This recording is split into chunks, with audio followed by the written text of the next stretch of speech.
wassalatu wassalamu ala Rasulillah wa ala alihi wa sahbihi ajma'in. Alhamdulillahi rabbil alamin. Bersyukur kepada Allah Subhanahu wa taala. Pagi ini alhamdulillah kita dapat bersama-sama lagi dalam sesi tadabbur Al-Quran setiap muka surat. Alhamdulillah hari ini kita akan bersama-sama di muka surat yang kedua daripada Al-Quran, daripada Mushaf. Alhamdulillah kita akan mula masuk ke surah Al-Baqarah insya-Allah. Jadi surah Al-Baqarah ni adalah salah satu daripada surah yang panjang di dalam Al-Quran. Ayatnya adalah 287 ataupun 286. Ini adalah kiraan berdasarkan kerana ada sedikit perbezaan di kalangan para ulama qiraat, adakah sesuatu ayat itu satu ayat ataupun dua ayat. Jadi alhamdulillah tidak menjadi masalah kepada kita insya-Allah. Yang penting ialah apakah pengajaran ataupun apakah perkara-perkara yang boleh kita ambil insya-Allah daripada surah ini. Jadi surah ini merupakan surah Madaniyah, iaitu surah yang diturunkan oleh Allah Subhanahu wa taala di Madinah Al-Munawwarah.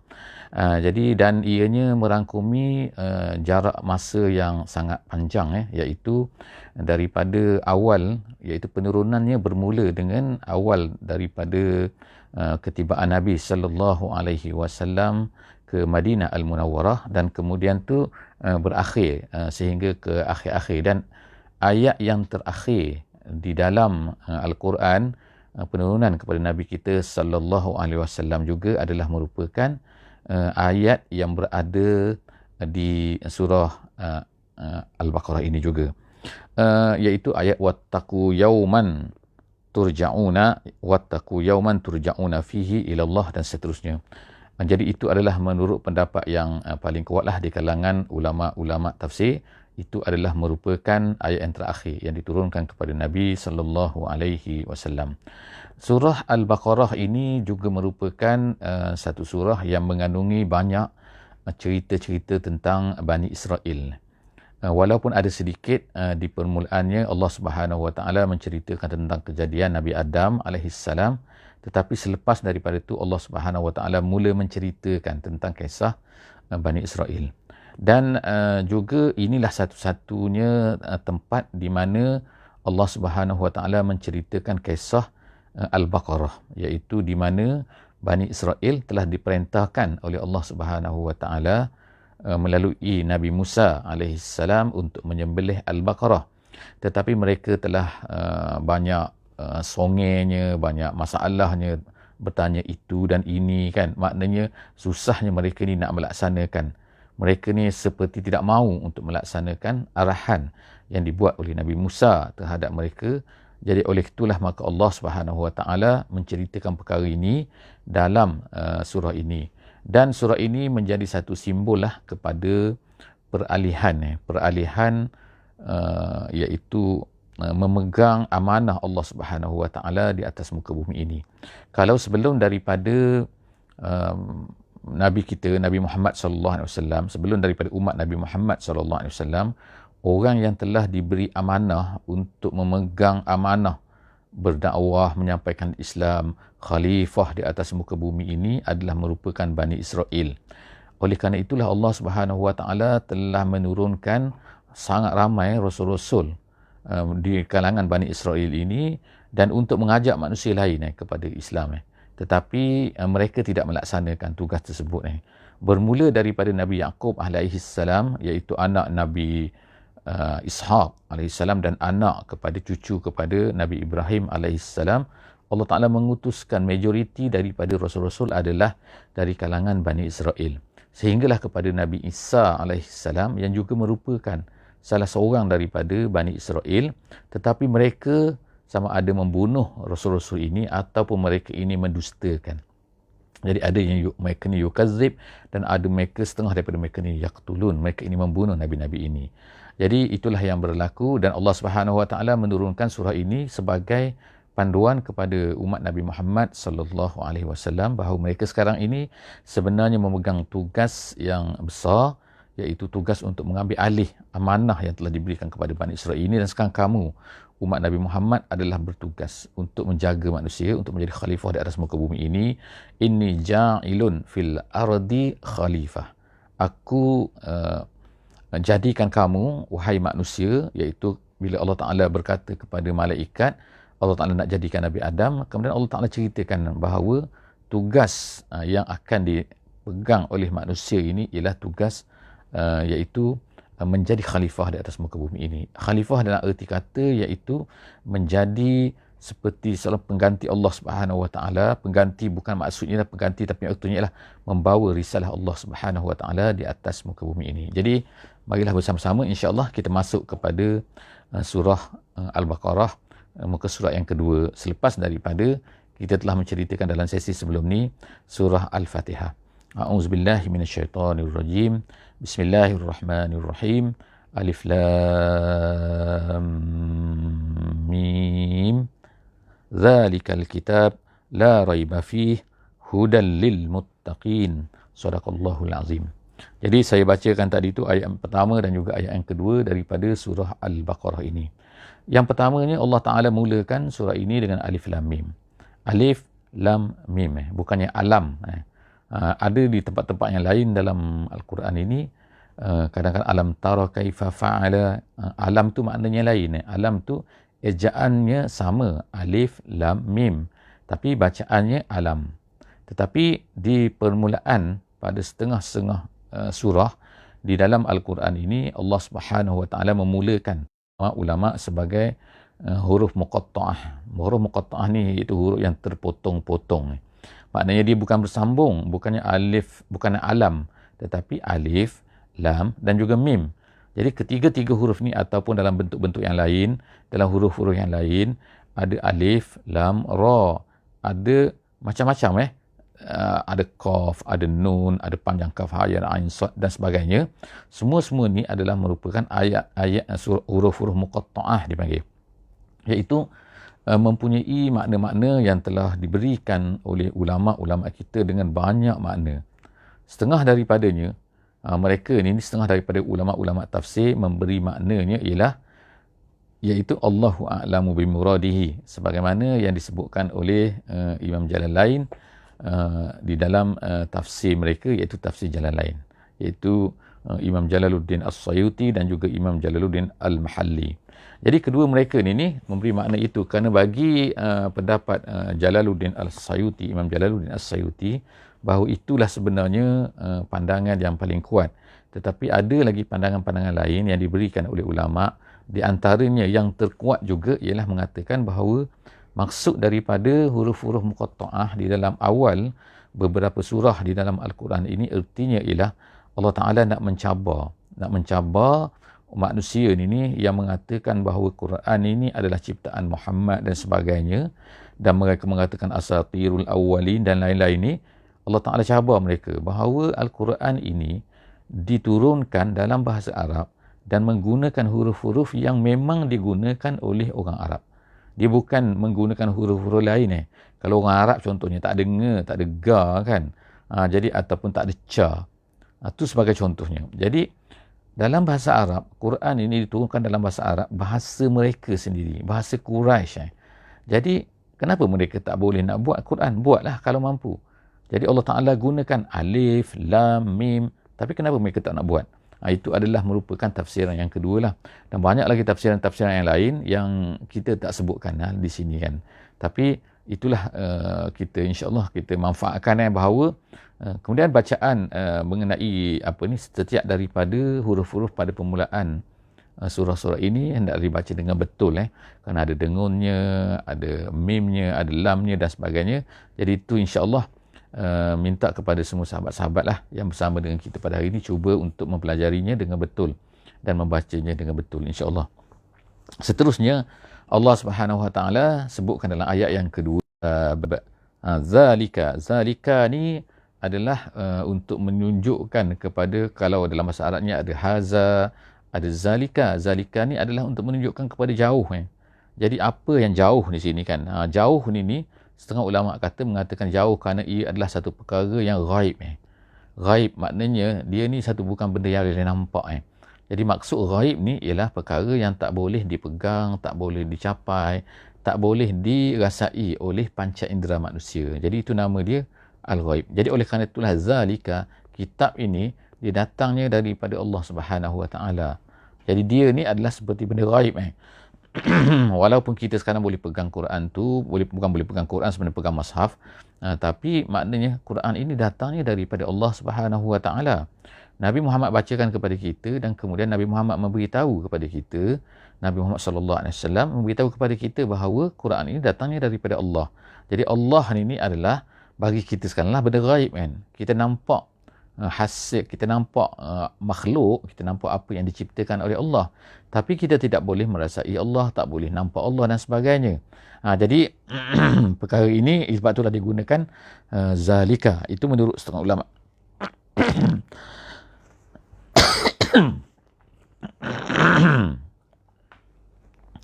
Seterusnya Allah Ta'ala sebutkan zalikal kitab. Al-kitab tu artinya ialah Al-Quranul Karim.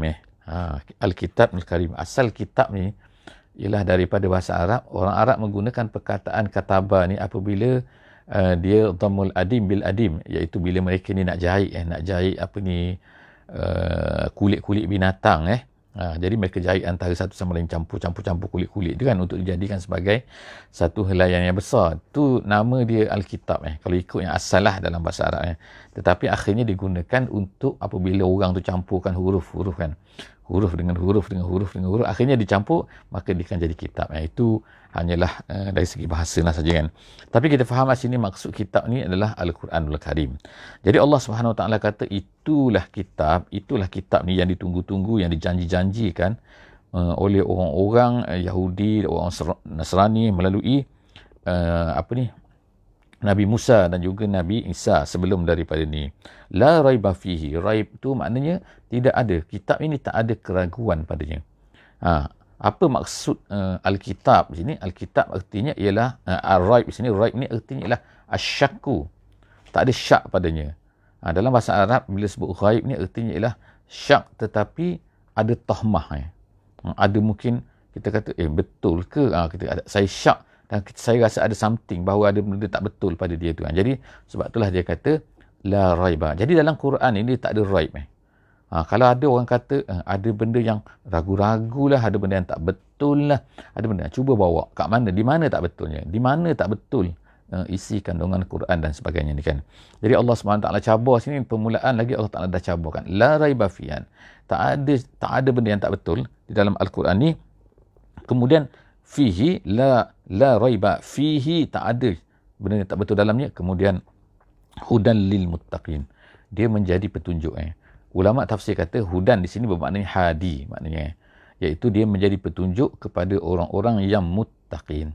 Petunjuk iaitu menjadi jalan, sebagaimana kita sebut sebelum daripada ni bahawa hidayah dalam surah Al-Fatihah kita sebutkan bahawa hidayah ni ulama kata ada dua jenis. Yang pertama hidayah itu hidayatul irsyad, dan yang keduanya ialah hidayatul taufik, iaitu hidayah menunjukkan, memberitahu mana satu betul, mana satu salah kan, supaya nampak kepada manusia. Dan yang keduanya hidayatul taufik. Hidayatul taufik ni iaitu hidayah kita ni merasai ingin nak buat satu benda tu.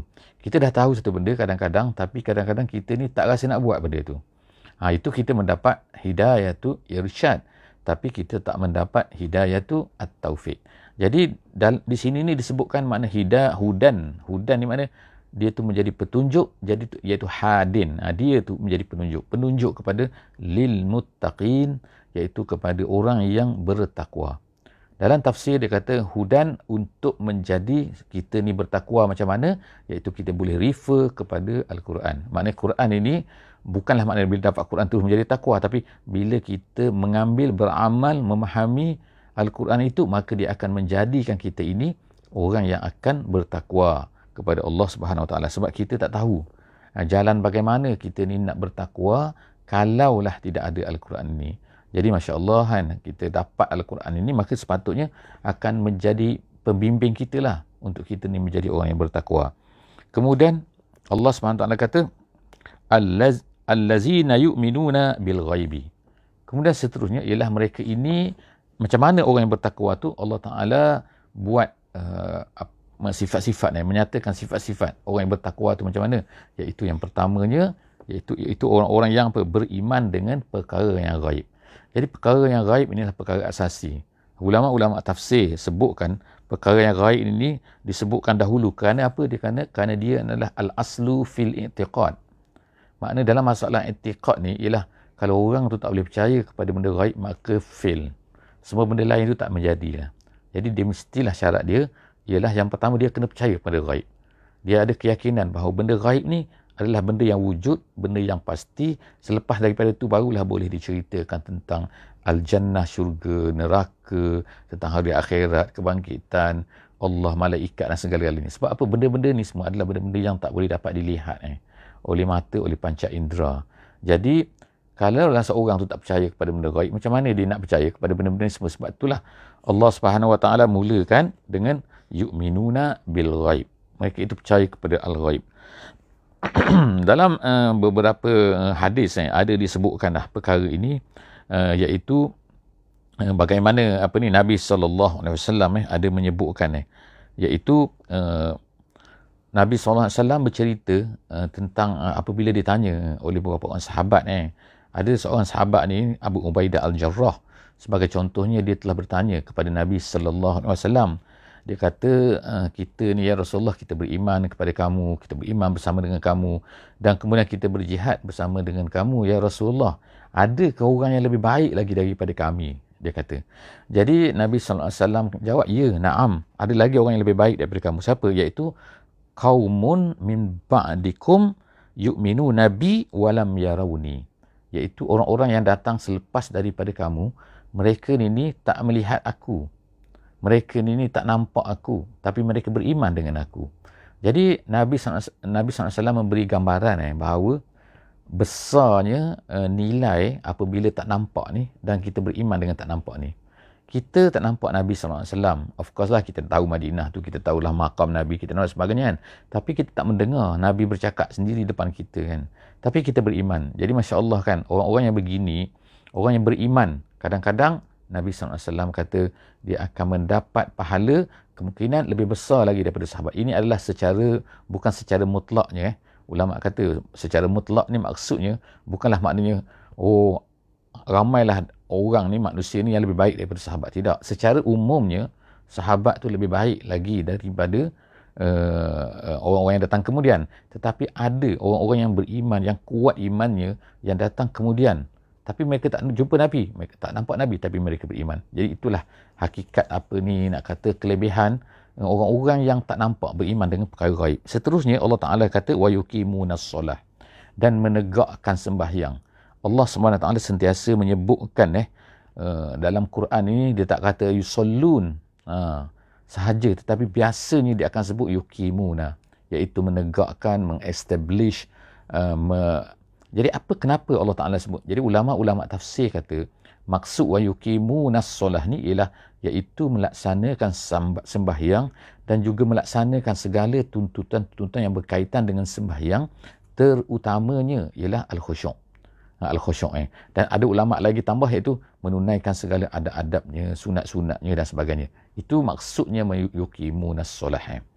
Jadi bukan sekadar sembahyang biasa sebab kalau disebutkan orang-orang yang munafik juga kan, Allah Ta'ala sebutkan mereka ini juga telah datang dan juga menegakkan sembahyang. Tapi mereka ini apabila datang menunaikan sembahyang, mereka qaumu kusala. Mereka ini bangun dalam keadaan malas. Jadi artinya perbezaan orang mukmin dengan orang munafik ni adalah lain.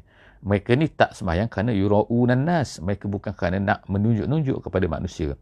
Dan begitulah seterusnya. Jadi yuqimunas solah ialah dimaksudkan lebih lagi. Kemudian yang seterusnya Allah Ta'ala kata wa mimma razaqnahum yunfiqun, dan kemudian daripada apa yang kami razaqna.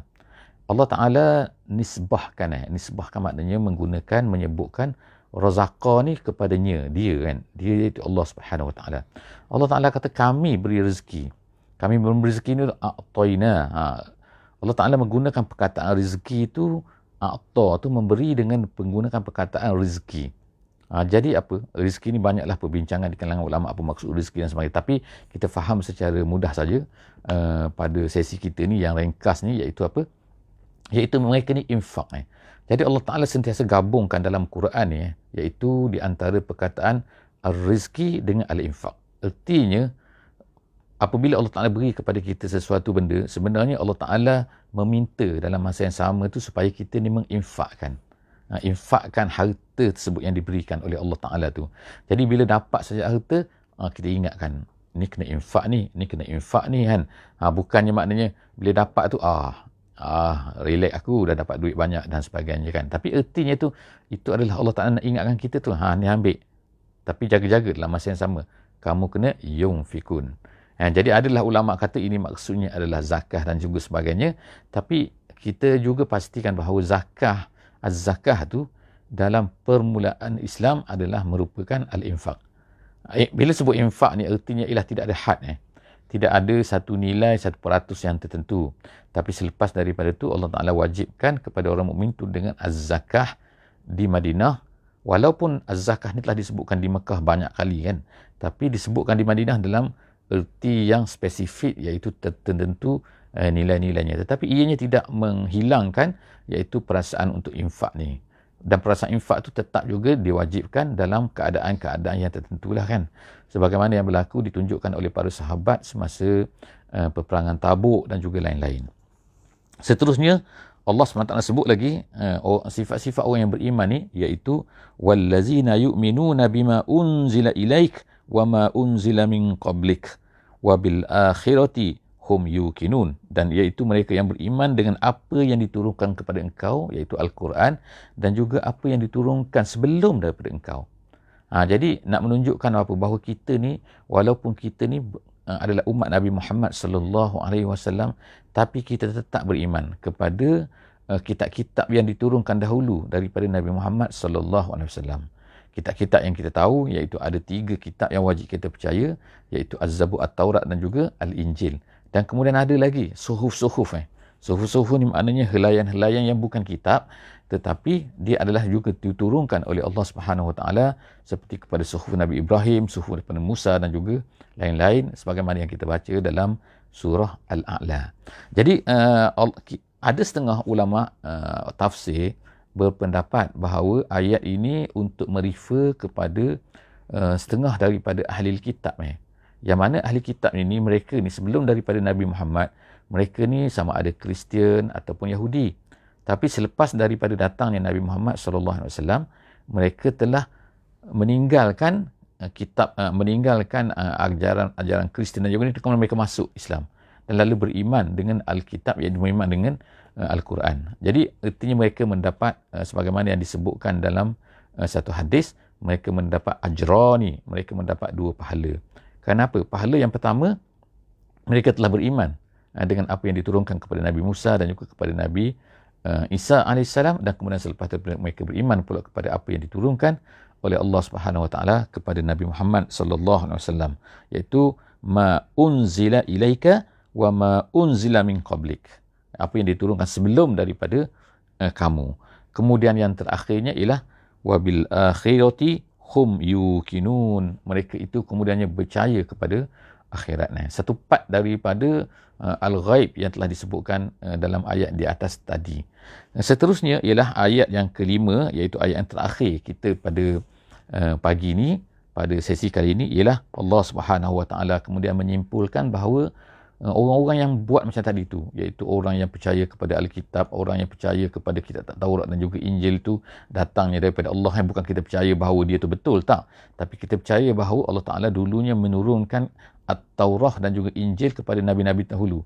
Bagaimana Allah Ta'ala ni sayangnya nak memberi hudan, nak memberi tunjuk kepada orang yang datang sebelum daripada kita, sebelum Nabi Muhammad SAW. Dan mana banyak Allah Ta'ala dah tunjukkan kepada mereka ni, walaupun akhirnya mereka ni tidak mahu beriman dan sebagainya. Jadi kemudian mereka ni percaya kepada ghaib, mereka percaya menegakkan solat dan juga mereka menginfakkan harta mereka dan sebagainya. Semua itu Allah Ta'ala kata ulaika, mereka itulah ala hudam mir rabbihim, orang yang mendapat petunjuk daripada Allah Subhanahu Wa Ta'ala, yang berada di atas jalan petunjuk. Dan kemudian wa ulaika humul muflihun, dan mereka itulah orang-orang yang muflih.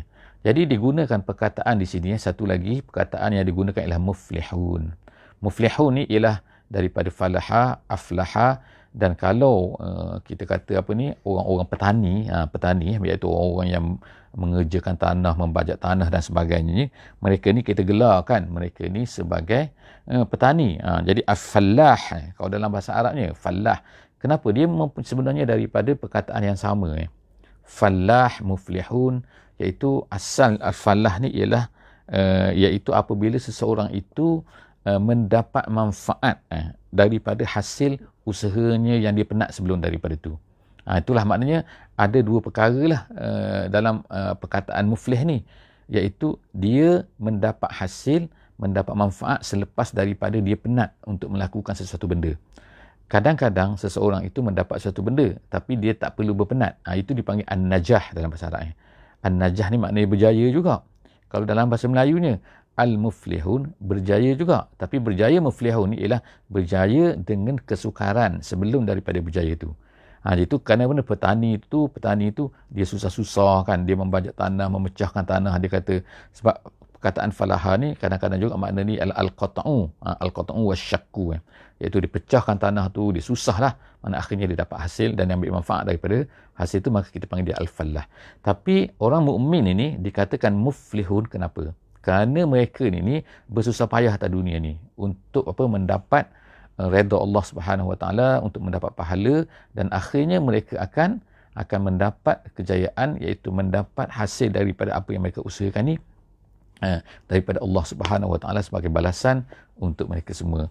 Jadi alhamdulillah, itulah beberapa pengajaran, beberapa tafsir ringkas kita daripada muka surat yang kedua kita pada hari ini, dan insya-Allah bersama-sama lagi kita masuk nanti kepada sesi yang seterusnya, iaitu muka surat yang ketiga insya-Allah.